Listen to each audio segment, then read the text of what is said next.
여러분 안녕하십니까? 뉴스가 있는 저녁 변상욱입니다. 안녕하십니까? 안보라입니다. 피에로 택배 도둑 사건 알고 보니 자작극이라고 합니다. 네, 좀 허망하긴 한데 피에로 가면을 쓰고 택배를 훔쳐가는 유튜브 영상이었죠. 네. 제작자가 노이즈 마케팅을 노렸다고 사과문을 올렸습니다.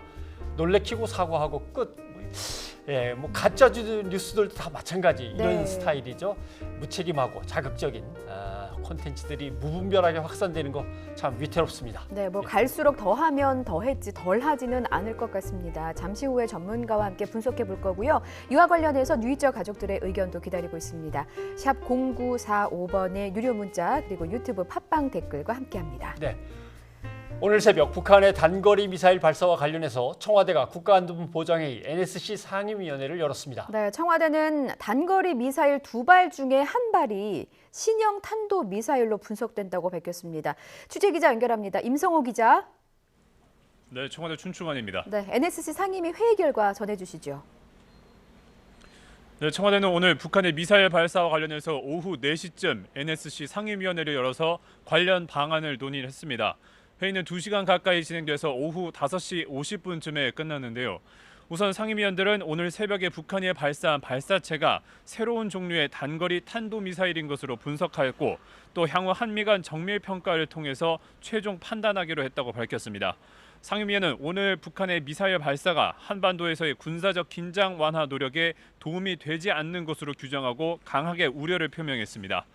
NSC 상임위는 또 최근의 중동 정세에 대해서 논의하고 호르무즈 해협에서 우리 민간 선박들의 안전한 항해를 보장하기 위한 방안들을 검토했다고 밝혔습니다. 또 그저께 러시아 군용기의 우리 영공 침범과 관련해서 우리 정부의 단호한 입장을 재확인했다고 덧붙였습니다. 네, 오늘 북한이 발사한 미사일이 2개입니다. 그중에서 어떤 것을 새로운 단거리 탄도미사일로 판단을 하는 거죠? 네, 말씀하신 대로 오늘 북한이 발사한 미사일은 모두 2발입니다. 첫 번째 미사일은 430km, 또 두 번째 미사일은 690km를 날아갔는데 이 가운데 어느 것을 NSC 상임위에서 새로운 종류의 탄도미사일로 판단했는지는 정확히 알려지지는 않았습니다. 하지만 첫 번째 미사일은 지난 5월에 북한이 발사했던 북한판 이스칸데르 미사일과 비슷했고 또 두 번째는 특이한 비행 궤적을 보이고 있다는 분석이 앞서 국방부에서도 있었습니다. 때문에 이 두 번째 미사일을 새로운 종류의 탄도미사일로 NSC 상임위가 판단한 것으로 추정됩니다. NSC 상임위가 북한의 미사일을 새로운 단거리 탄도미사일로 규정하면서 북한의 안보리 결의 위반에 대한 논란도 부각될 것으로 보입니다. 이와 관련해서 문재인 대통령은 지난 5월 북한의 단거리 미사일 발사 때도 만일 북한의 미사일이 탄도미사일이라면 유엔 제재 결의 위반 소지가 있다고 지적한 바 있습니다. 지금까지 청와대에서 YTN 임성호입니다. 네, 기자의 설명을 쭉 들어본 결과 결국은 거리상으로 봐서는 뭐 중거리 이렇게 나간 건 아니지만 단거리지만 문제는 거기에 탄도 기술이 쓰였느냐라고 하는 거죠. 네. 그래서 두 번째 것이 탄도 기술이 쓰여진 그런 미사일이 아닌가 판단을 하는 것 같은데 이거는 미국하고 정보를 계속 나누면서 추후에 판단을 해봐야 될 것 같습니다. 네. 자, 그런데 이 판문점 북미 회동 말입니다. 이게 대화적의 신호탄이 아니라 혹시 불발탄이었습니까? 네, 미사일 도발도 하고 네. 고위급 접촉은 무산됐고 한편으로는 그렇게 생각할 수도 있는데 하지만 또 속내는 다를 거라는 분석도 있습니다. 어떤 분석입니까? 왜냐하면 본격적인 협상이 이제 다가오고 있으니까 네. 북한 특유의 벼랑 끝 전술 이것이 나오는 거 아니냐 그런 분석도 있죠. 김지선 기자가 보도합니다. 북한이 최근 공개적으로 걸고 든 건 다음 달 예정된 한미 연합훈련입니다. 이미 북미 실무 협상과도 연계할 뜻을 내비쳤습니다. 하지만 축소 실시되는 이번 훈련이 우리 군의 전시작전 통제권 전환을 위한 연습인 만큼 속내는 따로 있을 것이란 분석입니다. 북한도 이 훈련을 연기하거나 유예하지 못할 것이라는 것을 너무나 잘 알고 있다는 것이죠. 그런 상황에서 이것을 연기했다고 하는 것은 모종의 좀 의도가 있다고 보여지는 것인데 본격적인 협상을 앞둔 외무성 특유의 벼랑 끝 전술이란 분석이 우세합니다. 협상장에 나오기 직전 최대한 압박카드를 써 협상력을 키우겠다는 셈법입니다. 마침 리용호 외무상은 다음 달 아세안 외교장관 회담에도 불참을 통보했습니다. 북미 협상 재개의 신호탄이 될 것으로 기대를 모았던 판문점 북미 회동 이후 첫 고위급 접촉이 무산될 가능성이 커진 겁니다. 협상을 거부할 수 있다는 걸 행동으로 보여주면서 미국이 지금의 입장에서 조금 더 양보적으로 나오지 않으면 일단 8월 초 협상은 못하겠다. 그거를 확실히 보여주는 것이다 보고요. 남북 관계에도 강경 대응으로 일관하고 있습니다. 정부가 지원하기로 한 쌀 5만 톤을 거부할 의사를 내비쳤고 납포된 러시아 선박에 타고 있던 우리 국민 2명에 대한 설명 요구에도 묵묵부답입니다. 당분간 북미는 물론 남북 간에도 강경 모드를 유지하며 내부적으로 실무협상장 등판 시기를 저울질할 것이란 전망입니다. YTN 김지선입니다.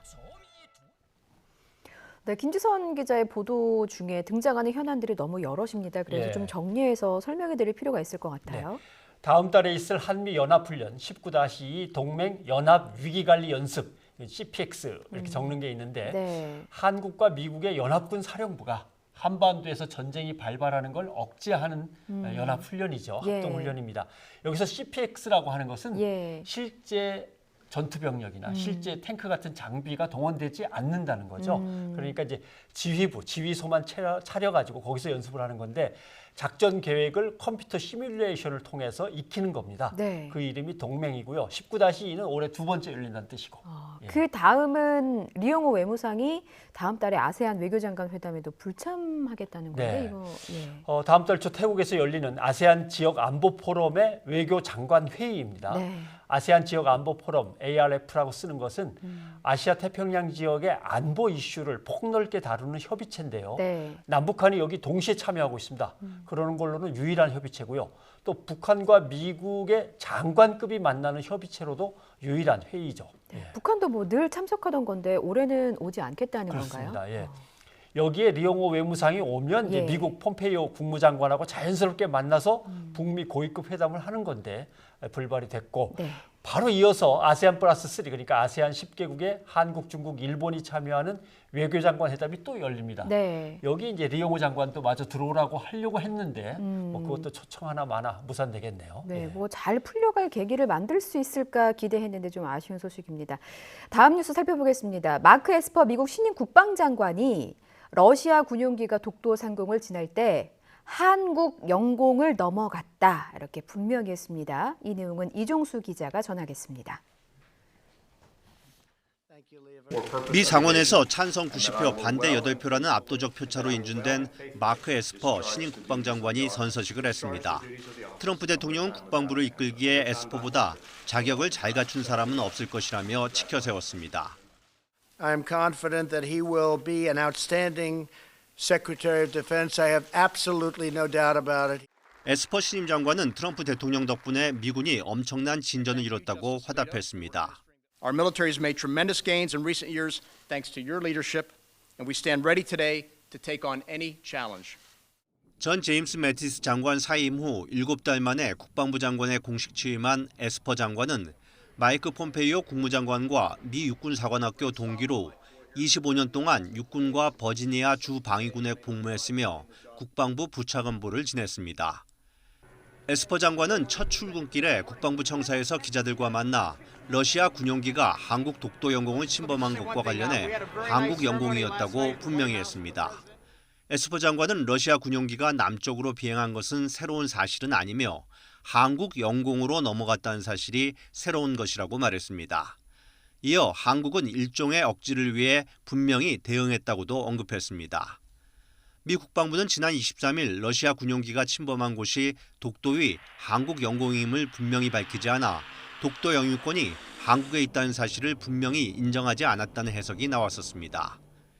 에스퍼 국방장관은 이와 함께 한국과 일본을 방문할 계획인데 일본은 한국의 경고 사격에 대해 비난하고 있다며 한국과 일본을 만나게 되면 이것은 논의하고자 하는 사안 중 하나라고 말했습니다. 일본 교도통신은 에스퍼 장관이 다음 달 초 한국과 일본 방문을 추진하고 있다고 지난 23일 보도했습니다. YTN 이종수입니다. 러시아 군용기의 독도 영공 침범과 관련해서 국방부가 주한 러시아 무관을 불러서 실무 협약을 했습니다. 네, 우리 측의 유감이라고 표명했던 그 러시아 무관이 참석했는데 입장이 바뀐 것에 대한 별다른 말은 없었다고 합니다. 우리 정부는 러시아의 영공 침범에 대해서 구체적인 자료도 내놓았죠. 네. 예. 이제 러시아 정부가 공식적으로 어떤 답변을 내놓을지를 봐야겠습니다. 네. 이만수 기자입니다. 러시아 군용기의 독도 영공 침범 이틀 뒤 국방부는 러시아 무관 대리를 불러 실무 협의에 나섰습니다. 우리 정부는 러시아 군용기의 항적을 포함해 구체적인 자료를 전달하며 영공 침범에 항의했고 러시아 측은 본국에 전달해 확인하겠다는 반응만 보였습니다. 앞서 러시아는 우리 측에 공식 전문을 보내 영공 침범을 강하게 부정하면서 오히려 한국 공군이 위협 비행을 했다고 주장했습니다. 하지만 이보다 먼저 러시아 무관이 유감을 표명하면서 국방부나 청와대가 정확한 상황을 파악하는 데 큰 혼선이 빚어지기도 했습니다. 이 발언을 한 러시아 무관도 직접 이번 실무 협의에 참석했지만 왜 입장이 바뀐 것인지에 대한 별도 설명은 없던 것으로 알려졌습니다. 당장 자유한국당은 일개 무관의 발언을 확인도 안 하는 바람에 청와대가 망신을 당했다며 공세 수위를 끌어올렸습니다. 반나절 만에 러시아의 입장이 바뀌면서 결국 우리 청와대만 망신 쌀이를 하게 되었습니다. 반면 여당인 민주당은 러시아가 한국 공군의 대응을 공중 난동으로 표현하는 등 뻔뻔한 적반하장식 태도를 보인다고 강하게 비판했습니다. 하룻강아지 범 무서운 줄 모르고서는 얘기입니다. 외교상 쓸 수 없는 그런 언어죠. 아주 천박하기 이를 데 없습니다. 북한 미사일 발사와 러시아 군용기의 영공 침범 등을 두고 국회 차원의 공동 대응이 필요하다는 공감대는 높지만 추경과 일본 수출 규제 대응 등 여러 현안이 꼬일 대로 꼬여 있다는 점은 여전히 변수입니다. YTN 이만수입니다. 이번엔 한국국가전략연구원의 문성목 통일전략센터장을 모시고 북한의 미사일 도발 배경과 한반도 주변 상황에 대해서 자세히 짚어보도록 하겠습니다. 센터장님 어서 오십시오. 네, 안녕하십니까. 반갑습니다. 예. 지금 국가안전보장회의에서는 아마도 두 번째 거를 지칭하는 것 같습니다만은 단거리 미사일이 아니라 단거리 탄도미사일로 추정된다는 이제 내용을 내놨습니다. 네. 보시기에 어떻습니까? 예, 저는 NSC의 그런 평가, 다시 말하면 과거에는 북한의 이런 미사일 발사에 대해서 발사체라는 표현도 쓰고 예. 탄도미사일이라는 표현도 굉장히 아주 자제를 했는데 오늘은 새로운 단거리 탄도미사일이다. 탄도라고 하는 표현을 명확히 썼습니다. 예, 그 부분이 좀 주목이 되고요. 실제 아침 오전까지만 해도 북한이 두 발을 쐈는데 지난 5월에 쐈던 미사일과 거의 외형이 유사하다.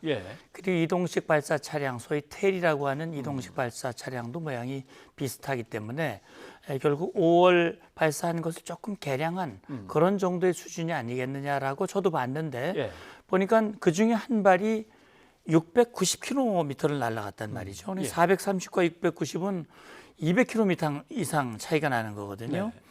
그리고 또 궤적도 좀 특이한 궤적을 보였다. 그렇다면 이것이 원래 이스칸데르급 그러면은 사거리가 500km거든요. 그러니까 430이면 대략 한 500 정도 가까이 되기 때문에 비슷하고요, 이스칸데르급이라고 할 수 있는데 그보다 거의 200km를 더 날아갔다면 그것이 이스칸데르급이라고 말할 수 있겠는가? 아니면 뭔가 새로운 것일 가능성은 없는가?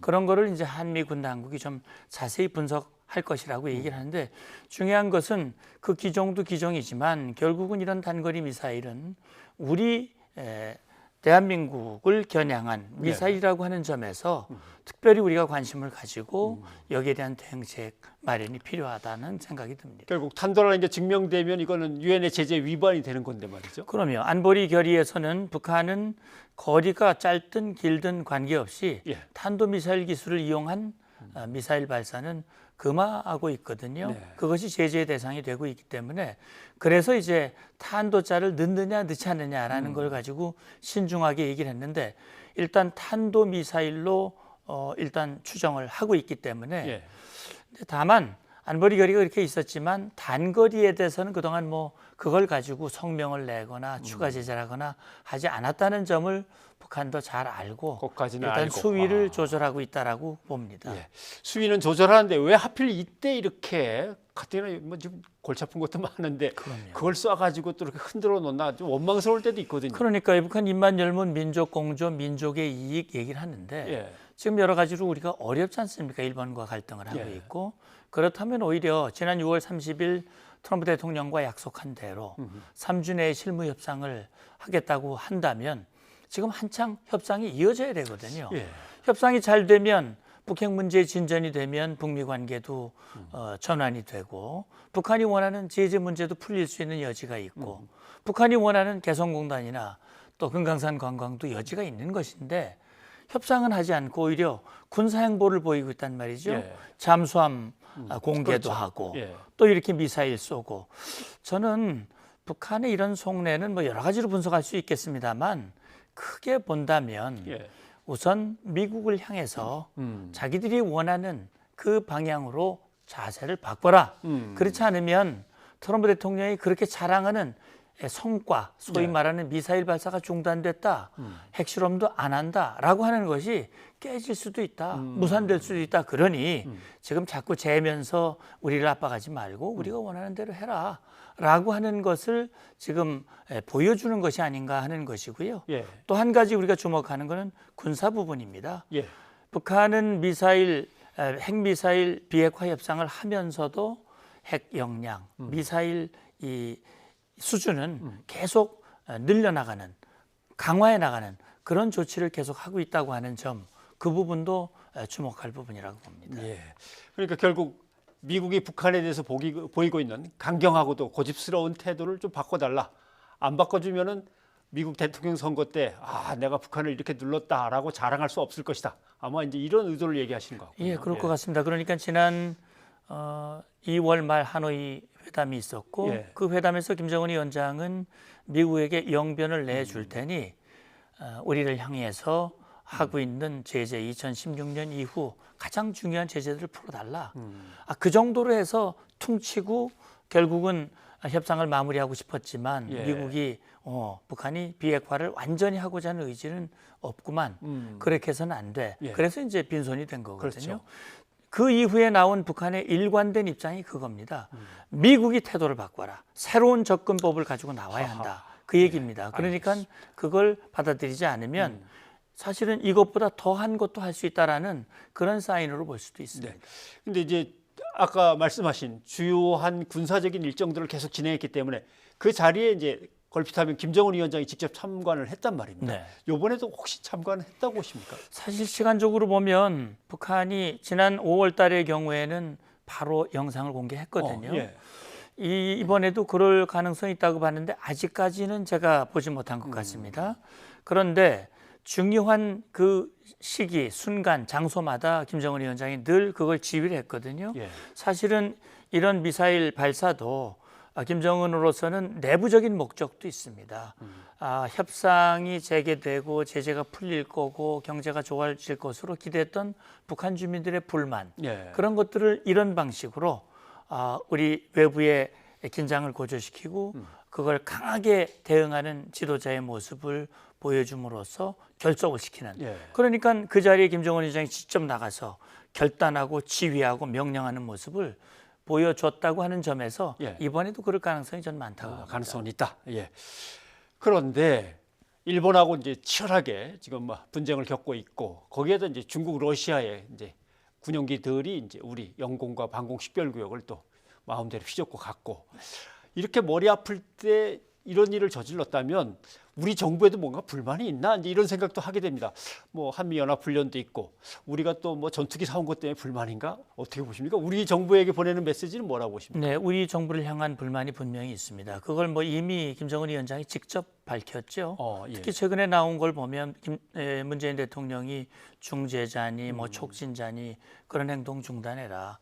그리고 민족의 이익을 우선해서 미국 눈치 보지 말고 북한이 원하는 대로 개성공단, 금강산 관광 예. 이런 거 즉각 재개해라 이런 얘기인데 아마 그래서 그런 건지 최근 우리 정부가 어렵게 결단을 해서 국제기구를 통해서 주기로 했던 5만 톤의 식량도 안 받는다. 그렇지. 그런 걸 가지고 뭐 생색 내지 마라라는 그런 얘기를 하고 있는 거거든요. 예. 그러니까 북한은 우리 한국 정부를 향해서 대통령을 향해서 정말 남북관계 발전을 원한다면 미국 편에 서지 말고 우리 편에 서서 우리가 원하는 대로 해라라고 하는 것인데 최근에 북한이 말씀하신 대로 스텔스 전투기 들어온 거 또 8월 달에 있을 한미 연합 연습 사실 작년에 비하면 재작년에 비하면 북한이 원하는 거 거의 들어준 거거든요.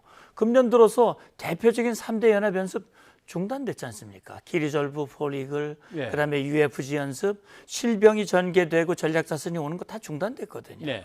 북한을 염두에 둔 거거든요. 그런데도 불구하고 이렇게 하는 것은 결국은 한미 동맹의 고리를 끊어내보고자 하는 그들의 속내가 묻어 있다라고 이렇게 보여집니다. 예, 알겠습니다. 이렇게 되면 북미 고위급 협상을 빨리 시작해서 다음번 이제 북미 정상회담까지 가야 되는데 북미 고위급 협상도 상당히 늦어지겠습니다. 예, 사실 앞서 보도를 해주셨습니다만 저도 그런 생각을 했습니다. 2, 3주 내에 실무 협상이 재개가 되고 뭔가 접점이 이루어지면 8월 초에 ARF 아세안 지역안보 포럼에서 고위급 회담이 이어지고 그러고 나면 또 자연스럽게 실무 협상이 더 열리면서 3차 미북 정상회담으로 갈 수도 있겠다라는 기대감이 있었는데 지금 그게 안 되고 있거든요. 결국은 제가 생각할 땐 지금 상황을 고려한다면 아마 8월에 있을 한미연합연습이 열리기까지는 아마 미북 간 실무 접촉이 열리기 어려울 수 있겠다. 그럼 한미연합연습이 끝나고 나면 그때 뭔가 접점을 찾아서 실무 협상이 열릴 가능성. 그러면 그만큼 고위급 접촉도 늦어질 가능성이 현재로서는 좀 많아 보입니다. 그러네요. 뭐 한미 연합 군사훈련 막 열리고 있는데 뭐 어떻게 할 수는 없는 것 같고. 아마 북한의 계산은 아마 거기에 있지 않을까 생각이 되고 결국 폼페이오 장관은 북한에 대해서 창의적인 접근법을 가지고 나와라 그랬는데 아마 그 부분에 대해서도 북한이 아직 충분한 준비가 안 돼 있을 가능성도 있습니다. 네, 알겠습니다. 지금 이제 미국이 우리와 이제 일본 사이의 그 갈등을 중재를 해줄 건지는 뭐 확실히 모르겠습니다만 그거와 관련해서 이제 안보 문제 중에서는 한일 간의 이제 군사정보 교류 협정이 논란이 됐습니다. 이렇게 되면은 미국, 일본 그리고 우리와의 이 삼각 동맹과 북한의 지금 계속되는 도발 어떻게 연결지어 생각할 수 있겠습니까? 어떤 효과가 나오겠습니까? 네, 결국 말씀하신 대로 지금 어제 있었던 중국 러시아 군용기의 우리 방공 식별구역 진입, 그다음에 영공 침범 이런 것들은 다분히 한미일 안보 협력의 고리가 느슨해진 그 틈을 타서 들어온 거거든요. 북한 비핵화 협상을 지원하기 위해서 한미연합연습을 축소, 중단, 연기 이런 식으로 해서 사실 동해 쪽이 어떻게 보면 무주공산 비슷하게 돼 있는 그런 상황이고 또 그 가운데 한국과 일본이 깊은 갈등의 그런 수렁에 빠져가지고 한미일 안보 협력이 모양은 있지만 사실은 굉장히 어려운 그 틈새를 뒤집은 거거든요. 그 사이에 북한이 또 미사일을 쐈단 말이죠. 결국은 이런 상황이라면 우리가 한미일 안보 협력이 느슨해진 부분을 더 다잡고 더 공고히 하고 그런 차원에서는 지소미아 한일 간의 정보보호 협정은 필요한 협정이고 그것은 미국이 원하고 있고 미국을 중심으로 한국과 일본이 각각 양자동맹, 3자 안보 협력 이런 것들을 공고히 해야 중국과 일본의 중국과 러시아의 그런 추가적인 도발을 막고 또 북한을 비핵화의 자리로 이끌고 하는 또 북한의 도발을 억제하는 그런 힘이 될 수 있다고 하는 점에서 우리 이참에 그런 부분들을 점검을 하고 또 새롭게 하는 그런 계기로 삼았으면 좋겠다는 생각이 듭니다. 지금 시청자 중에 1632님이 마침 문자 주셨는데 우리 정부가 도대체 외교적으로 어떻게 해결해 나갈지 너무 답답하고 궁금합니다라고 하는데 지금 얘기하신 것이 이제 어느 정도의 이제 방향이고 당장 무엇부터 풀어야 될지 외교와 안보 쪽에서 우리 정부의 좀 과제를 한번 마지막으로 정리를 해주시죠. 네, 이제 어제 볼턴 보좌관이 이틀에 걸쳐서 왔다 갔습니다. 한미 동맹을 강화하고 주요 현안들을 논의했고 아마 제가 볼 때는 한일 간의 이런 갈등 문제들도 논의가 됐을 겁니다. 어쨌든 한국과 일본 사이에 제가 생각할 때는 일단 단호하게 대처할 부분들은 단호하게 대처하되 대화로 풀 수 있는 그런 외교적인 고리를 만들기 위한 노력, 미국을 통해서 또는 WTO를 통해서 그런 것들을 계속 마련해 나가고요. 특히 안보적인 측면에서는 북한 비핵화를 위해서 노력은 하되 북한 비핵화가 더디고 또 사실 안 될 가능성도 있거든요. 그렇다면 우리로서는 한미 동맹, 우리 자위의 역량을 강화하고 또 한미일 안보 협력을 확고하게 유지해 나가는 것, 이것이 튼튼한 안보를 유지하는 것이고 이것이 뒷받침이 돼야 평화를 만들기 위한 우리의 프로세스들도 진행될 수 있다라고 하는 점, 이번이 이 기회가 위기이기도 하지만 우리에게는 또 기회일 수도 있다라고 하는 점을 생각하면서 정부가 정말 냉철하게 전반적인 내용을 보면서 좀 대처해 나가야 될 것 같습니다. 알겠습니다. 예, 문 센터장님 오늘 도움 말씀 고맙습니다. 감사합니다.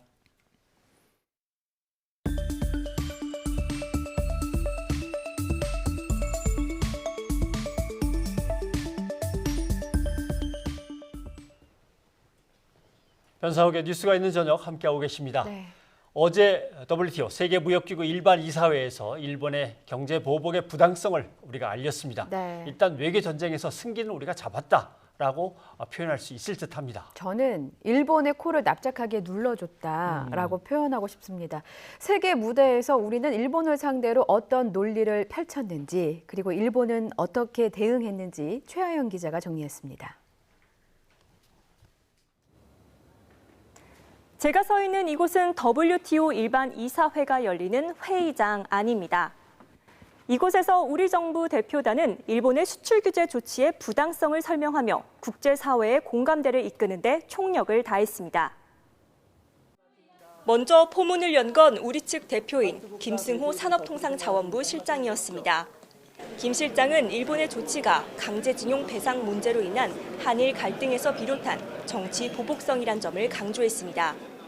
그러면서도 갑론을박하기보단 두 나라 고위급 관료가 제네바에서 만난 만큼 1대1 대화로 풀자며 여러 차례 공식 제안했는데 일본 측은 이해할 수 없는 이유로 이를 거부했다며 일본이 자신의 행위를 상대방에게 설명할 용기도 없다고 강하게 비판했습니다. Clearly shows that Japan tries to close eyes what it has done, and Japan tries to close ears to the defraud of the Japanese actions victims. 그러면서 이것이 수출 규제 조치 뒤 지난 20여일 동안 일본이 우리에게 보여준 모습이었다며 일본 조치의 부당성을 국제사회에 입증하는 것이 우리의 목표였다고 강조했습니다. 또 이사회에 참석한 어느 국가들도 우리나라가 대화로 문제를 푸는데 반대하지 않았으며 결국 우리를 지지했다고 설명했습니다. 이에 야마가미 신고 경제국장은 한국이 이사회장이 아닌 자신에게 직접 대화를 제의한 적이 없었다고 주장했습니다. 일본은 이사회에서 수출 규제는 강제징용 사안과 무관하고 안보상의 이유로 행하는 수출 규제 차원이라며 WTO에서 논의할 사안이 아니라는 기존 입장을 되풀이했습니다. WTO 제소까지 적극 검토하는 우리 정부는 앞으로도 국제사회에 일본 조치의 문제점을 지속해서 제기한다는 방침입니다. 스위스 제네바에서 YTN 최하영입니다. 네, 우리 측 대표단이 나름의 성과를 거둔 것이 맞겠죠? 일본의 경제 보복 조치를 두고 상세한 논리와 증거물을 결정적인 카드로 제시하지 않으면서도 일본에게 타격을 입힐 방안이 뭘까를 고민한 듯합니다. 미리 카드를 모두 내보이면 뭐 그것도 곤란하죠. 곤란하죠. 그러니까 일본의 패를 보여주면 일본이 다음에 이 패에 대한 반박도 준비해 올 테니까요. 그래서 일본의 억지 주장과 대화 거부 태도를 세계 각국 대표들 앞에서 폭로하는 전략을 짠 것 같습니다. 그래서 공개적으로 일본 대표를 지목하면서 양자 대화 여기서 해봅시다라고 제안을 했고 일본 대표는 당황해서 별 대꾸나 변명을 결국 못하고 말았군요. 뭐 대화를 거부하는 것도 망신인데 거부하는 이유조차도 되지 못했으니까요. 그 틈을 노려서 우리의 마지막 한 방은 뭐였냐면 자신들의 행동을 설명할 용기도 없는 게 일본이다. 저 진짜 잘하네요, 진짜. 그러면서 세계 각국 대표들에게 일본이 저렇게 대화를 거부합니다. 한국과 일본이 그래도 대화로 푸는 게 맞지 않습니까? 반대하시면 손 드세요. 손 안 드시면 대화로 풀어야 한다고 찬성하시는 걸로 알겠습니다. 라고 했는데 결국 아무 반응이 없는 걸로 봐서 뭐 우리 의견이 없으면 한국을 찬성이니까. 지지하는 것으로 그렇게 마무리가 됐습니다. 네, 외교 전쟁터에서 선보인 멋진 전술이었습니다. 다만 아쉬운 점이 있다면 뭐 미국이나 다른 회원국들이 별다른 반응을 보이지 않았다는 점 정도가 아닐까 싶습니다. 그런 점에서 갈 길이 멀긴 한 건데요. 우리 정부는 앞으로도 국제사회에 일본의 민낯을 알리는 데 힘을 쏟을 방침입니다. 네, 이제부터가 시작이니까요. 백종규 기자의 보도입니다. WTO 일반 이사회에서 우리 대표단은 일본의 수출 규제 조치는 국제 규범 위반이라는 점을 강조했습니다. 강제징용 판결에 대한 정치적이고 외교적인 보복이라는 점도 알렸습니다. 또 일본의 행위가 한국 정부나 기업은 물론 국제사회에도 악영향을 끼친다는 점도 분명히 밝혔습니다. 일본 측이 익히 알고 있는 그 조치의 부당성, 자유무역 체제를 위협을 하고 전체 글로벌 밸류체인에 위협된다는 점을 간략하게 언급을 하고 그러므로 하루속히 이 조치를 처리하라고 했습니다. 이번 WTO 이사회는 우리 정부가 무역을 관장하는 국제기구에서 일본의 부당함을 널리 알렸다는 점에서 의미가 있습니다. 하지만 일본 역시 자신들의 조치는 국가 안보 차원이라는 주장만 되풀이했고 우리의 대화 요구에는 대꾸도 하지 않았습니다. 또 이사회에 참석한 회원국들은 별다른 반응을 보이지 않았고 이사회 의장은 두 나라가 우호적인 해결책을 찾길 바란다는 중립적인 입장만 표명했습니다. 국제사회의 적극적인 동조가 없었다는 점은 아쉬운 부분으로 남습니다. 하지만 국제 여론전에 첫 발을 뗀 만큼 실망하기는 이르다는 평가도 나옵니다. 우리 정부는 아시아 태평양 주요 국가들이 모이는 영내 포괄적 경제 동반자 협정 RCEP 협상에서도 일본의 부당함을 알릴 계획입니다.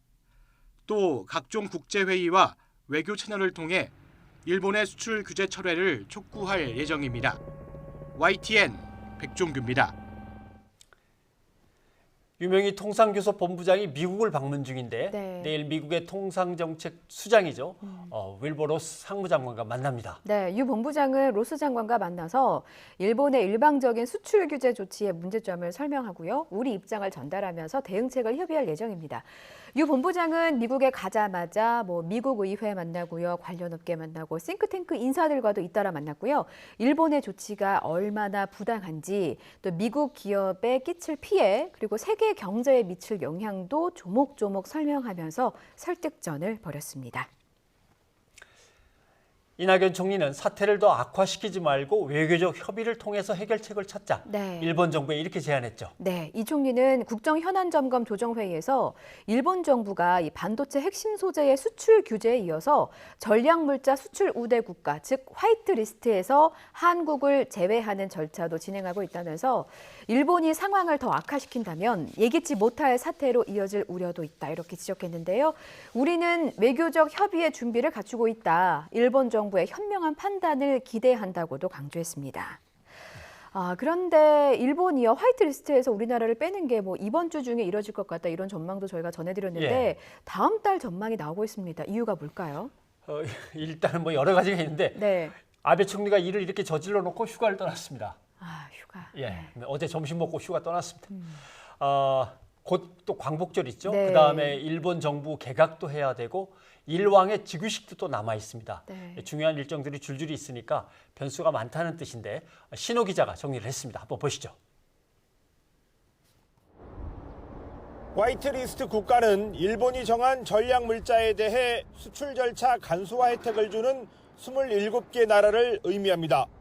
일본 정부는 여기에서 우리나라를 빼는 법령 개정을 추진하고 있는데 24일까지 3만 건 넘는 의견서가 접수됐습니다.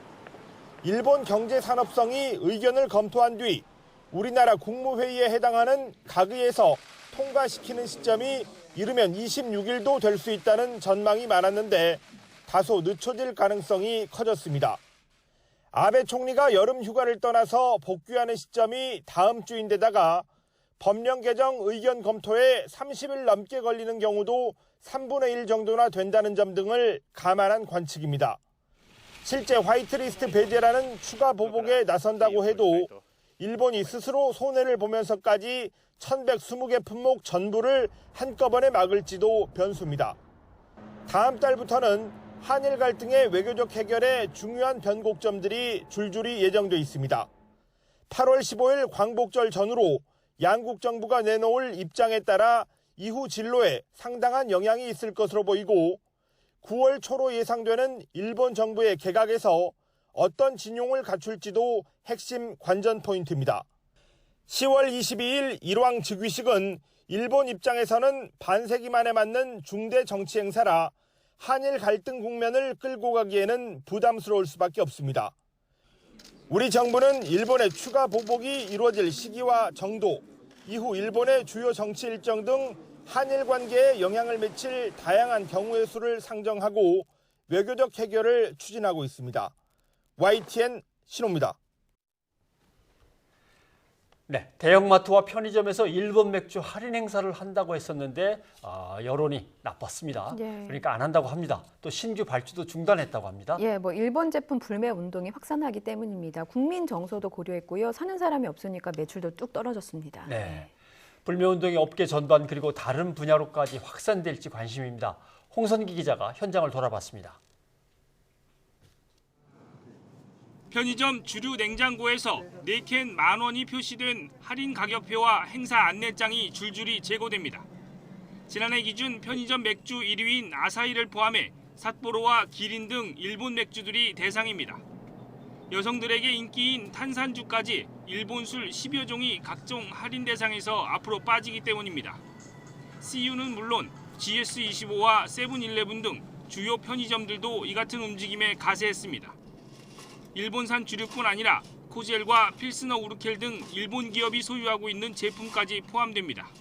대한민국 편의점으로서 국민 정서와 가맹점주 의견을 반영해 이같이 결정하였습니다. 다만 가맹점주와 고객의 선택권 자체를 제한하는 것은 바람직하지 않다고 판단하여 판매 자체를 중단하지는 않았습니다. 대형마트에서는 사실상 일본 맥주에 대한 신규 발주가 멈췄습니다.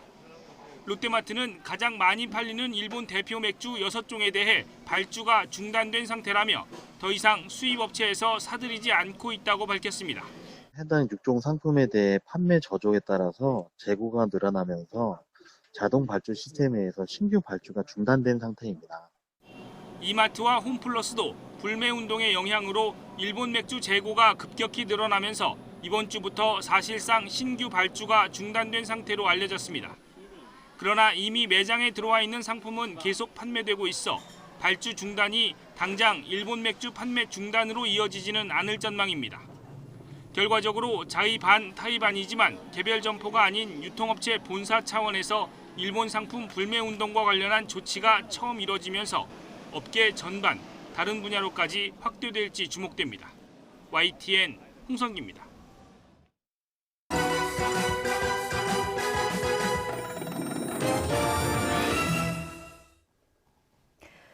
내 맘대로 탑3입니다. 오늘은 찾습니다. 탑3 준비했습니다. 먼저 3위예요. 성폭력 혐의로 구속된 배우 강지환의 출연료 행방을 찾습니다. TV조선 드라마 조선 생중계 출연료 전액이 지급됐다는 보도가 나왔습니다. 회당 7천만 원 정도, 모두 14억 원 정도, 10억 원 이상이라고 합니다. 쟁점은 두 가지입니다. 첫째, 출연료는 이전 소속사로 지급됐다는 점, 즉 계약 당시의 소속사와 현재 소속사가 다르다는 겁니다. 둘째, 강지환 씨가 불미스러운 사건으로 10회를 남겨두고 중도 하차한 점입니다. 그러니까 출연료 이해관계가 복잡하게 꼬여버린 것이죠.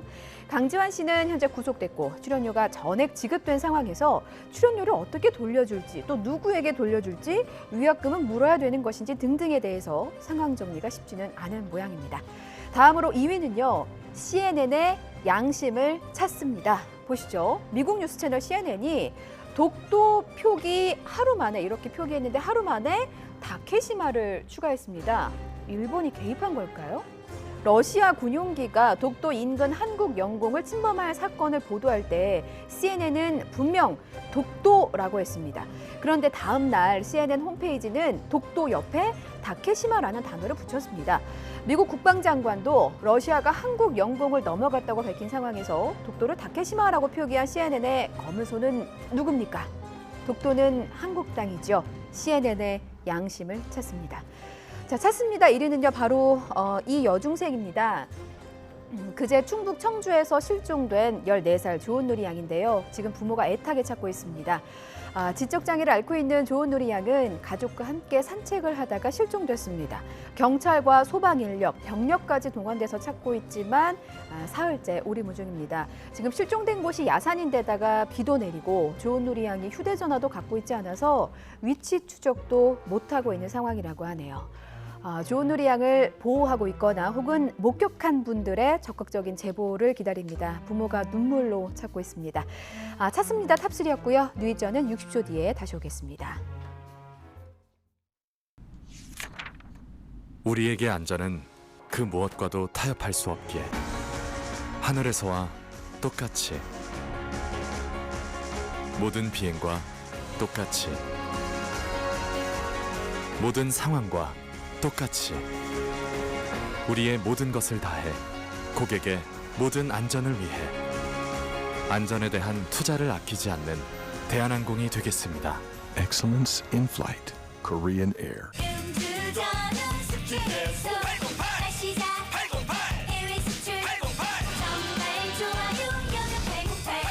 신제품 여명천사. 여명천사? 정말 좋아요. 신용을 지키지 않는 사람들로 빛을 잃어가는 우리의 사회. 고려 신용정보가 밝히겠습니다. 당신의 희망찬 미래를 위해 고려 신용정보.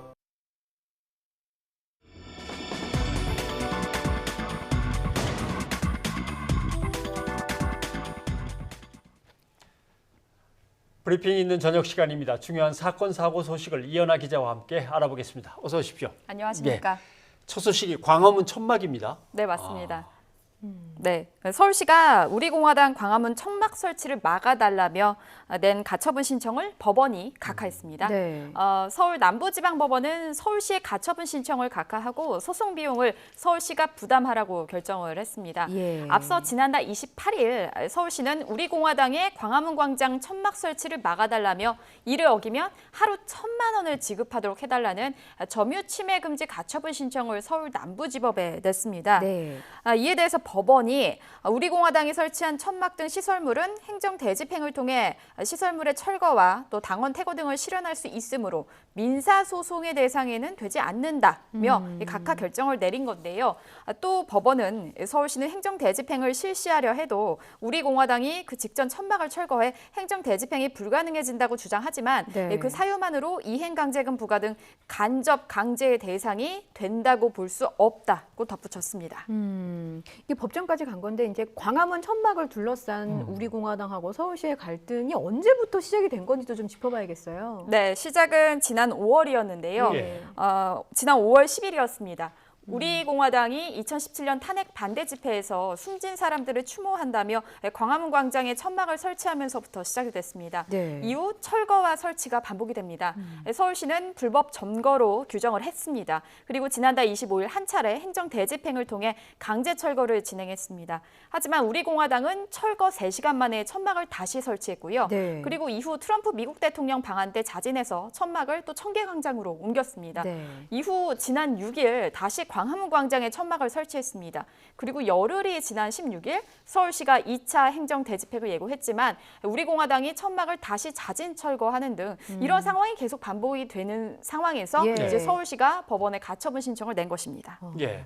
결국 서울시 입장에서는 우리공화당이 천막을 하루 칠 때마다 거기에 1,000만 원 얹어가려고 했던 건데 이제 실패가 돼버렸고 네. 그럼 양측의 입장은 지금 어떻게 나옵니까? 일단 법원의 결정에 대해서 우리공화당은 존중한다 그리고 환영한다라고 밝혔는데요. 네. 그쪽의 입장 직접 들어보시겠습니다.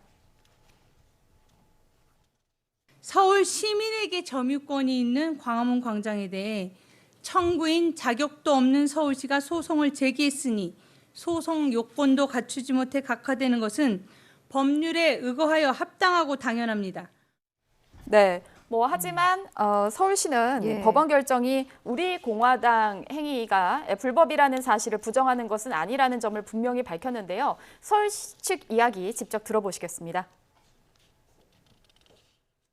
결정에 대해서는 이제 아무래도 인용됐으면 좀 더 저희들이 효율적으로 시민 불편을 최소화할 수 있었던 면에서 아쉬운 점이 있긴 한데 그 법원의 뜻을 존중하고요. 이거에 대해서는 뭐 다시 한번 저희들이 의견을 한번 구할까 이런 것도 고민 중에 있습니다. 자, 앞으로 어떤 상황이 또 벌어질까가 궁금한데 양측의 계획이 있습니까? 네, 일단 서울시는요, 우리공화당 불법 행위에 대해서 법과 그리고 원칙에 따라서 단호하고 엄정하게 대응하겠다는 입장입니다. 예. 나아가서 이 광화문 광장을 불법 점유할 경우에는 행정 대집행을 실시하고요. 또 네. 그에 따라 발생하는 비용과 손해배상 청구도 진행할 계획이다라고 밝혔습니다. 네. 반면에 우리공화당 측도 똑같습니다. 광화문 천막 설치를 계속할 것이다라는 입장을 고수를 했는데요. 결국에는 법원 결정에도 불구하고 양측이 천막을 둘러싼 갈등이 커지고 있는 상황이고 충돌이 또 예상되는 상황이기도 합니다. 그렇군요. 예. 자, 다음 소식으로 가보죠. 고속도로 순찰원 뺑소니 사고 소식이네요. 네, 맞습니다. 언제 발생한 거죠? 네, 오늘 새벽 1시쯤 발생했습니다. 예. 고속도로 갓길에서 경찰을 도와 음주 차량을 단속하던 고속도로 순찰원 2명이 차량에 치여 숨지는 안타까운 사고가 발생한 겁니다. 예. 이후 운전자는 도주했다가 13시간 만에 잡혔습니다. 이게 이 사고가 어떻게 된 건지를 좀 자세히 살펴봐야겠어요. 네, 일단 사고의 시작은 어젯밤 11시 54분쯤이었는데요. 예. 이때 고속도로 순찰이 벌어졌습니다. 21살 허모 씨와 26살 양모 씨가 이 순찰원이었는데요. 이들은 평택 시흥고속도로 소속 직원들입니다. 네. 이들이 이제 순찰 중에 갓길에 세워진 카니발 차량을 발견했습니다. 그리고 음주 의심 차량으로 이제 상황실에 보고를 하게 되고요. 관련해서 경찰관 2명이 출동을 합니다. 예. 그래서 음주 단속을 진행 중이었고 허 씨와 양 씨가 이 해당 음주 단속 차량 앞뒤에서 단속 보조 작업을 하고 있었습니다. 예. 그런데 뒤에서 25톤 트레일러 차량이 이들을 들이받은 겁니다. 예. 그래서 트레일러 차량 운전자 50살 A씨는 차를 버리고 담을 넘어 현장을 달아났습니다. 예. 이후 경찰이 위치 추적 등을 통해서 A씨를 13시간 만에 검거를 했는데 검거 당시 이 A씨는 시흥 인근에 있는 그 모텔에서 있었습니다. 예. 그러면 2명이 다 그 자리에서 숨진 겁니까? 네, 그렇습니다. 그 인명 피해 상황을 조금 더 짚어보면. 예. 네, 일단 순찰대원 말씀드린 허 씨와 양 씨가 모두 숨졌고요. 예. 그리고 이제 왜 이렇게 됐는지 좀 살펴보면은 허 씨와 양 씨가 사고 장소 그 앞뒤에 있었기 때문에 예. 트레일러의 추돌에 가장 큰 피해를 입었습니다. 예. 반면에 이제 차량 옆쪽에 있었던 경찰관 그리고 카니발 운전자 쪽은 이제 크게 다치지 않은 것으로 확인이 됐는데요. 예. 숨진 순찰대원들은 하청업체 정규직 직원으로 이 당일 저녁 7시부터 다음날 아침 7시까지 근무를 하던 중에 변을 당했습니다.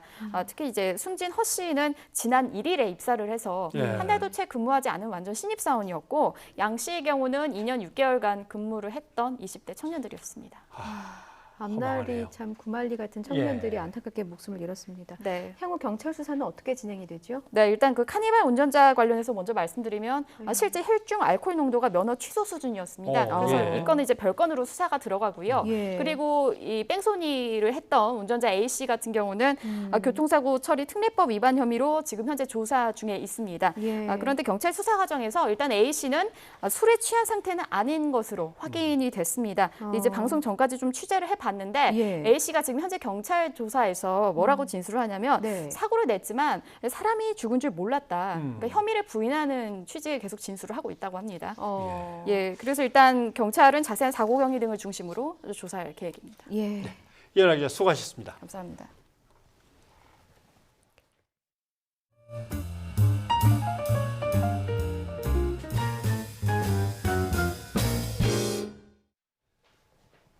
윤석열 신임 검찰총장이 취임식을 열고 2년 임기를 시작했습니다. 네, 관심은 내일쯤에 발표될 검찰 고위직 인사겠죠. 네, 그렇죠. 윤석열 호의 향방이? 글쎄, 방향이? 향방이 상당 부분 아마 여기서 드러날 거로 예상이 됩니다. 예, 검찰총장으로서의 일성을 권남기 기자가 전하겠습니다. 문재인 정부 두 번째 검찰총장으로 임명된 윤석열 신임 총장이 대검찰청에 출근하며 2년 임기를 시작합니다. 윤 총장은 취임사에서 공정한 경쟁 질서를 강조하며 앞으로 기업이나 경제 사건 등에 집중하겠다는 뜻을 내비쳤습니다. 모든 사람에게 풍요와 희망을 선사해야 할 시장기구가 경제적 강자의 농단에 의해 건강과 활력을 잃지 않도록 하는 것이 우리 헌법 체제의 본질입니다. 윤 총장이 서울중앙지검장 시절 이끌었던 삼성 회계 사기 의혹을 포함해 시장의 규칙을 깨는 담합 등이 주요 수사 대상으로 꼽힙니다. 여기에 현 정부에서 강조하는 이른바 적폐 수사 역시 계속될 것으로 보입니다. 윤 총장은 취임사에서 검찰 개혁이나 수사권 조정을 직접 언급하지는 않았습니다. 하지만 헌법에 따라 수사의 시작과 끝을 고민해야 한다고 강조해 앞으로의 입법 과정에서 어떤 의견을 내놓을지 주목됩니다. 어느 지점에서 수사를 멈춰야 하는지 헌법 정신에 비추어 깊이 고민해야 합니다. 취임식에 앞서 윤 총장은 문재인 대통령에게 임명장을 받았습니다. 살아있는 권력에 대해서도 똑같은 자세가 돼야 한다고 생각하기 때문입니다. 우리 청와대든 또는 정부든 또는 집권 여당이든.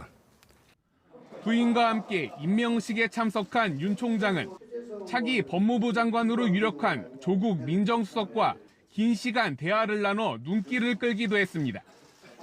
윤석열 후에 첫 단추가 될 차기 서울중앙지검장 등 핵심 인사인 윤 총장 연수원 동기인 23기가 대거 포진할 전망입니다. YTN 권남기입니다. 국가정보원에서 특수활동비를 지원받은 혐의로 1심에서 징역 6년의 실형을 선고받은 박근혜 전 대통령.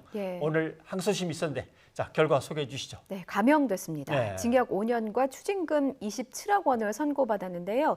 재판부는 이 국정원 특수사업비 33억 원을 받은 것은 비난 가능성이 크다고 양형 이유를 지적했지만 뇌물죄로 볼 수 있는 정황이나 경위가 없다고 봤습니다. 또 박 전 대통령이 전직 국정원장들로부터 받은 33억 원 중에 남재준 전 국정원장이 건넨 6억 원이 있지 않습니까? 네. 이거를 회계직원과 공모하지 않았다고 판단해서 1심과는 다르게 일부 국고손실 혐의를 적용하지 않았고요. 대신 국정원의 특수사업비를 빼돌린 횡령 혐의를 유죄로 판단했습니다. KBS가 관련 없는 소식을 전하다가 자유한국당의 로고를 화면에 노출시켰는데 자유한국당이 KBS를 상대로 25억 3천만 원의 손해배상을 청구했습니다. 네, 뭐 설명을 다 해주셔가지고 그러니까 자세히 좀 보도해드리면 KBS가 일본 제품 불매 운동을 보도하는 중이었습니다. 그때 한국당의 로고를 노출했다는 이유고요. 소속 말고도 국회의사당역 앞에서 이 소속 국회의원들과 당원들이 모인 가운데 KBS 수신료 거부를 위한 서명운동 출정식도 열었습니다. 황교안 대표는요, 한국당을 찍지 말자는 동영상이 뉴스화면에 버젓이 나오다니 제정신이냐. 노골적으로 선거에 개입해서 대놓고 여당 선거운동을 하고 있다 이렇게 주장했습니다. 그런가 하면 자유한국당 김순례 최고위원 5.18 망언으로 당원권 정지 징계를 받았었죠. 네. 97일 만에 최고위원회에 참석을 했습니다. 예, 김 의원은 회의 공개 발언에서요, 지난 3개월 동안 다양한 목소리를 들으면서 성찰했다라고 전했고요. 엄중한 시기에 이 보수 우파의 중심인 한국당이 우뚝 서는데 한 몸 던져 일조하겠다고도 강조했습니다. 또 회의가 끝난 후에는 그릇된 언어를 써서 본질과 다르게 5.18 희생자와 유공자에게 상처를 드리는 부분은 죄송하다면서 거듭 사과하기도 했습니다.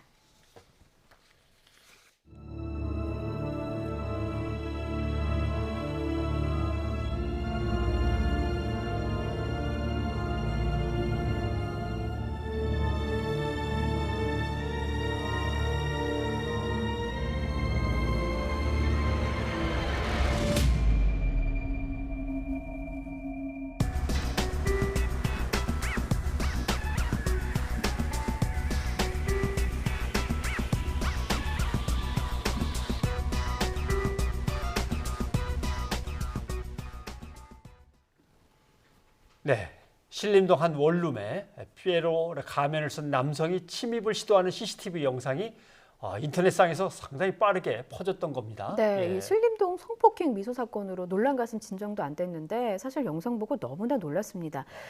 이게 알고 봤더니 택배 대리 수령 업체가 노이즈 마케팅 수단으로 제작한 거라고 합니다. 네, 뭐 구독자를 늘리기 위해서 무분별하게 퍼뜨리고 있는 자극적인 콘텐츠들 이대로 괜찮은 것인지 성공회대 최진봉 교수를 모시고 얘기를 나눠보도록 하겠습니다. 어서 오십시오, 교수님. 예, 반갑습니다. 예. 뭐 이런 걸 이용하면서까지 그렇게 영상을 만들어야 했을까요? 그러니까요. 좀 답답한 현실인데요. 예. 사실은 이제 노이즈 마케팅이라고 하는 게 새로 사업을 하거나 물건을 판매하려는 기업들 같은 경우에는 예. 많은 사람부터 관심을 끌려고 하는 유혹을 받게 돼요. 그러다 예. 보면 결국 노이즈 마케팅의 일환으로 자극적인 영상을 만들 수밖에 없는 거거든요. 이번 사례도 이제 그런 사례 중에 하나인데 택배를 대신 받아주는 그런 예. 이제 업체를 본인이 혼자 만들었다고 그래요. 지금 문제가 되고 있는 그 청년 같은 경우에.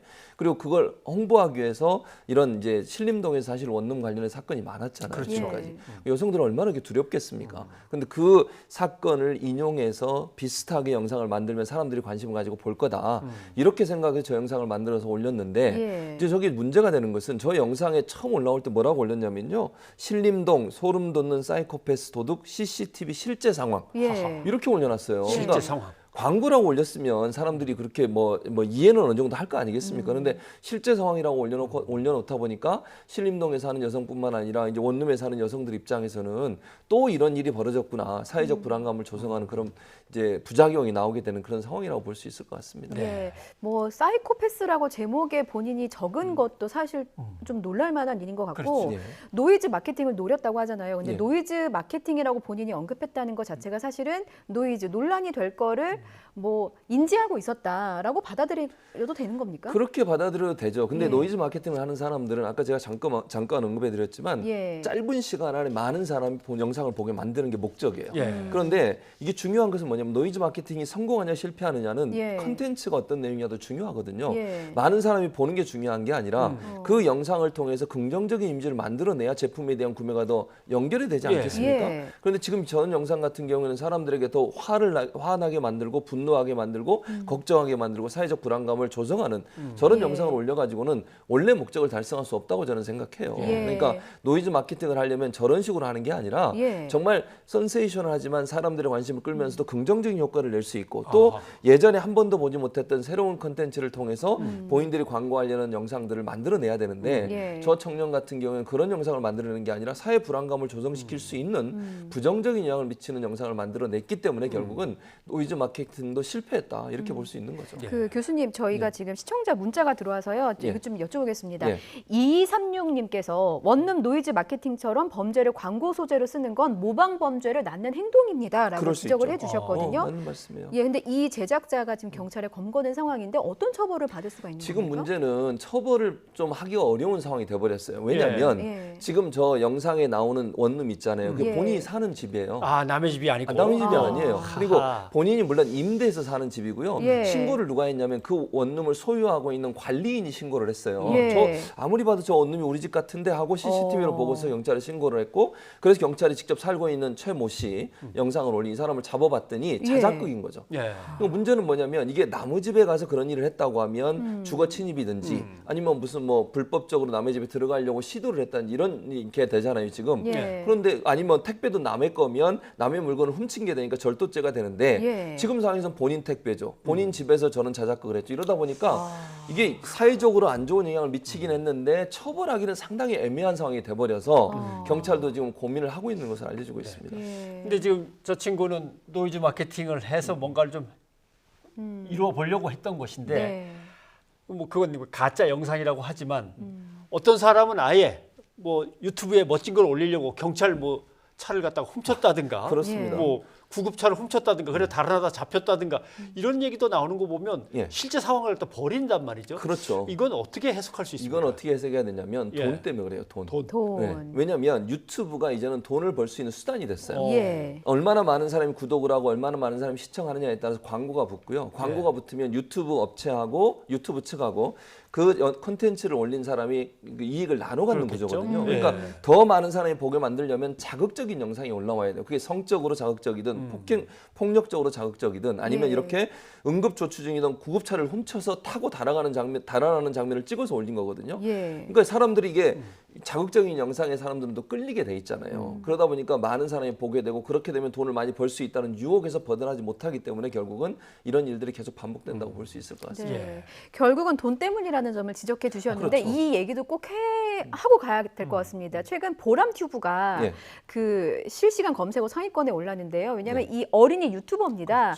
그 가족이 청담동에 95억 원 상당의 빌딩을 매입해서 이 기사가 왔었거든요. 근데 예. 저희 그 방송 보시면서 이 보람튜브가 뭐야라고 하시는 분들을 위해서 조금 설명 좀 부탁드리겠습니다. 예, 보람튜브라고 우선. 하는 건 이 보람양이 6살이에요. 예. 6살인데 이 보람양이 하는 행동을 집에서 하는 행동 찍고요. 본인이 장난감을 뜯고 노는 장면도 찍고요. 그러니까 한마디로 얘기하면 이 가정이 이 아이가 일상을 찍어서 유튜브에 올려요. 예. 근데 그게 엄청난 파장을 일으켜요. 그러니까 아이들 특히 어린 아이들 비슷한 또래 아이들이 이 유튜브를 보고 싶어가지고 엄마 아빠 졸라서 그거 보고 그러다 보니까 점점 구독자 수가 늘어나잖아요. 예. 그럼 광고가 더 많아지는 거죠. 지금 현재 조사에 따르면요, 약 한 달에 예. 이건 뭐 추정입니다만 40억 정도를 벌어들인다고 하는 얘기도 있어요. 한 달 수입이. 그러니까 유튜브를 통해서 벌어들이는 수익이 40억이니 95억 예. 빌딩 사는 건 사실 그렇게 놀라운 일도 아니죠. 네. 근데 문제는 뭐냐면 네. 사람들을 많이 끌기 위해서 제가 자극적인 영상을 만든다 그랬잖아요. 네네. 이 부모님들이 세이브 드 칠드런이라고 하는 국제 기구가 있어요. 아동을 보호하는 기구가 있는데 여기서 예. 서울가정법원에 고소를 했어요. 이분들. 예. 아동 왜요? 학대 혐의로. 아. 왜냐하면 지금은 이제 많이 그런 이보람 양이 운영하는 이 유튜브 같은 그런 게 없어요. 근데 예전에 무슨 일이 있었냐면 예. 아버지가 아이를 실제 차를 운전하게 하고 그걸 찍었어요. 아이한테 차를 운전하겠다고요? 예. 그리고 아빠 지갑에서 돈을 이렇게 훔치는 장면을 구성해서 그걸 또 찍어서 유튜브에 올렸어요. 그러니까 이제 이 아동 보호 기관에서는 예. 이건 6세 그 당시에는 더 어린 나이였거든요. 5세 6세 아이한테 이런 일을 시키는 거예요. 불법적이고 그다음에 도덕적으로도 상당히 상처를 입을 수 있는 그런 행동이잖아요. 이런 행동을 시켜서 부모가 돈을 버는 수단을 활용했다고 해서 이걸 아동 학대 혐의로 고소를 했고요. 예. 실제 법원에서 보호 처분을 내렸어요. 예. 그리고 이런 아동 학대와 관련된 영상은 블라인드 처리를 하도록 그렇게 조치를 내서 그 뒤부터는 그런 영상이 안 올라오는데 예전에 전적이 그런 게 있었다는 거죠. 그 말은 초창기에 보람튜브도 그 아이가 하는 행동을 좀 튀게 만든다. 쉽게 얘기하면 튀게 만드는 얘기고요. 안 좋게 얘기하면 불법적인 행동이 될 수도 있고 왜냐하면 아이가 운전을 하면 안 되잖아요. 운전면허도 없는데 그럼요. 또 부모 지갑에서 돈을 일부러 훔치는 장면을 찍는다는 것도 이해가 안 되는 것이고요. 아이한테 상처를 줄 뿐만 아니라 불법적인 행동을 통해서 사람들의 관심을 끌고 더 많은 사람이 클릭을 하게 만들어서 돈을 버는 이런 구조로 운영이 됐다고 그래서 논란이 됐던 적이 있었습니다. 만약에 그 영상을 보고 어떤 다른 아이가 따라올 아빠 수 있는 허리춤에서 거죠. 자동차 키를 꺼내서 운전할 아빠 수도 자동차를 있죠. 가지고 운전을 하러 나갔다면 어떻게 되겠어요? 정말 상상도 할 수 없는 일인 것 같습니다. 근데 이렇게 네. 부도덕하거나 뭔가 사회 일탈적인 모습을 보이는 동영상을 자꾸 만들어낸다면 뭔가 규제가 필요한 거 아닌가 생각 들고 해외는 그렇습니다. 어떻습니까? 해외는 규제를 하고 있어요. 근데 우리나라는 규제를 아직까지 못 하고 있는데 법을 만드는데 반대하는 분들이 많아서. 근데 외국 같은 경우는 프랑스는요 최근에 지난 9일날 법을 하나 통과시켰는데 그 법이 뭐냐면 페이스북이나 트위터나 아니면 유튜브 같은 게 소셜 미디어에서 차별이나 혐오적인 컨텐츠를 올라오거나 근데 올라왔음에도 불구하고 24시간 이내에 이걸 걸러서 제거하거나 아니면 블라인드 처리를 안 하면 조치를 안 하면 벌금을 물게 돼 있어요. 우리 돈으로 16억 5천만 원 정도. 1,600이 아니고요. 네, 16억입니다. 그리고 독일 같은 건 작년부터 법을 만들어 시행하고 있는데 비슷한 법이에요. 혐오나 가짜 뉴스를 올리는 경우에 24시간 이내에 그걸 발견하면 반드시 블라인드 처리하고 7일 이내에 그거를 삭제하도록 의무화시켰습니다. 법적으로. 만약 이걸 안 하게 되면 26억 원 정도의 벌금을 물어요. 근데 실제로요. 지난 2일 날 페이스북이 이 법에 걸려서 200만 유로의 벌금을 징수받았어요. 그러니까 실제 독일이나 프랑스나 유럽 나라들은 이런 그 가짜 뉴스 혐오 콘텐츠를 못하도록 법으로 규제하고 있는데 우리는 아직 그런 법이 제정되지 않아서 아직까지는 처벌을 못하고 있는 상황입니다. 교수님 말씀 듣고 보니까 그 하루빨리 관련 법을 만드는 게 좀 필요하다는 생각도 드는데 현실적으로 이게 유튜브 같은 경우 페이스북도 그렇고 이게 해외 사이트잖아요. 그리고 전 세계에서 워낙에 많은 영상물들이 시시각각 계속 올라온단 말이죠. 그러니까 이 규제를 만들어서 적용을 하는 게 과연 실효성이 있느냐 이런 목소리들도 있습니다. 그렇긴 한데 지금 제가 사례로 말씀드린 프랑스나 독일 같은 경우에는 실제적으로 벌금을 물게 만들거든요. 왜 이게 가능하냐면 뭐냐면 사실은 이익을 나누는 구조예요.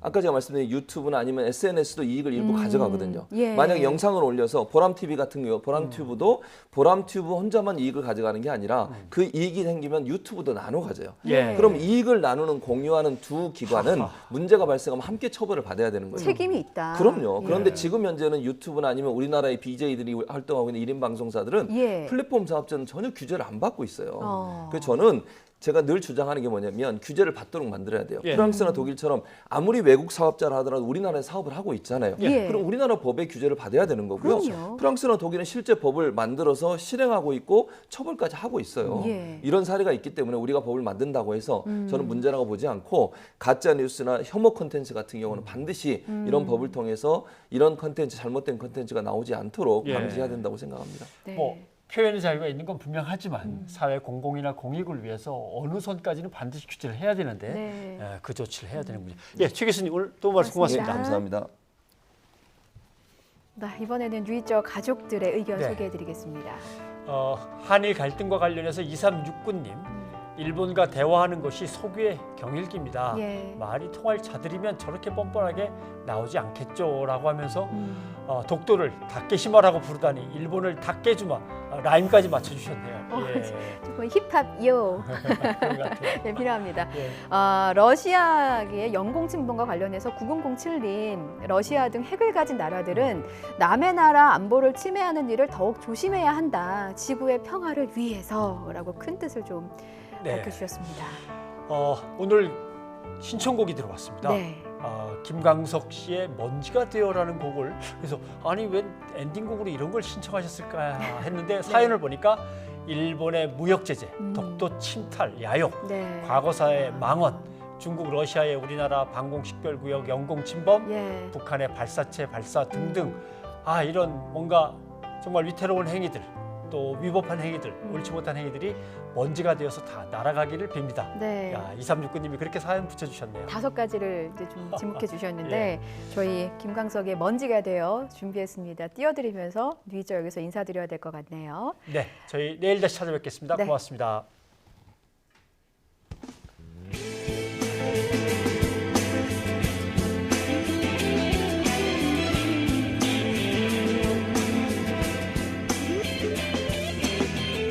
바다의 선율에 젖은 날이면 잊었던 기억들이 피어나요. 바람에 날